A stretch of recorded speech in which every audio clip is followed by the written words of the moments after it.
భక్తివన్న ప్రేక్షకులకు శుభోదయం. 28/12/2025 స్వస్తి శ్రీ చాంద్రమానం విశ్వావసునామ సంవత్సరం దక్షిణాయనం హేమంత ఋతువు పుష్యమాసం శుక్లపక్ష అష్టమి ఆదివారం.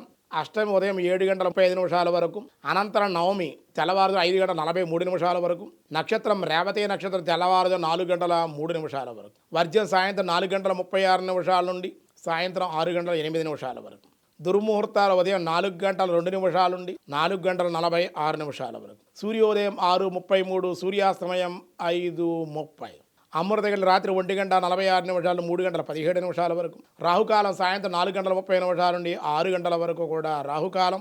అలాగే శుభ సమయం ఉదయం 8 నుండి 9 వరకు, మధ్యాహ్నం 3 గంటల నుండి 4 గంటల వరకు శుభకాలం. వరియన్ యోగం ఉదయం 7:30, పరిగి తెల్లవారుజాము 4:45, భవ ఉదయం 7:35, బాలువ రాత్రి 8:18, కౌలవకరణం తెల్లవారుజాము 4, 5:43 వరకు. ఈరోజు అష్టమి నవమి కాబట్టి సాధారణమైన వ్యవహారాలకు అనుకూలం. దినారంభ చక్రంలో ఈరోజు ముందుగా మేషరాశి. ప్రతి పనిలో ఎంతో కొంత ధనవృద్ధి తప్పక ఉండే అవకాశాలు ఉన్నాయి.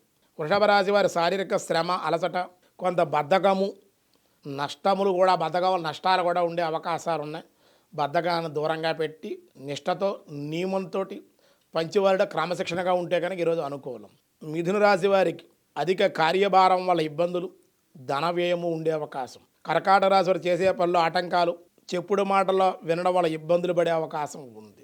సింహరాశి వారి కొన్ని శారీరక మానసిక ఇబ్బందులు, పనులు పూర్తిగాక విచారం. కన్యారాశి వారి సమయానికి ఏదో విధంగా ధనం చేతికి అందే అవకాశం ఆనందాన్ని ఇస్తుంది మీకు. తులారాశి వారికి ప్రతి చిన్న విషయంలోనూ అనుమానాలు, విరోధాలు, అవమానకరమైన సంఘటనలు కూడా ఉన్నాయి.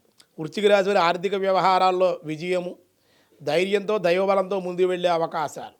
ధనస్సు రాశి వారికి సంతాన విషయంలో శుభవార్తలు వినుట ఆనందం. మకర రాశి వారికి విదేశీ ప్రయత్నానుకూలతలు, విఘ్నాలు తొలగుట. కుంభరాశి వారి ప్రతి చిన్న విషయంలోని ఇబ్బందులు, శ్రమ అధికంగా ఉండే అవకాశం ఉంది. అనంతర లాభాలే ఉన్నాయి. మీనరాశి వారి మానసిక ప్రశాంతత, అనుకోని ఉద్యోగ లాభాలు.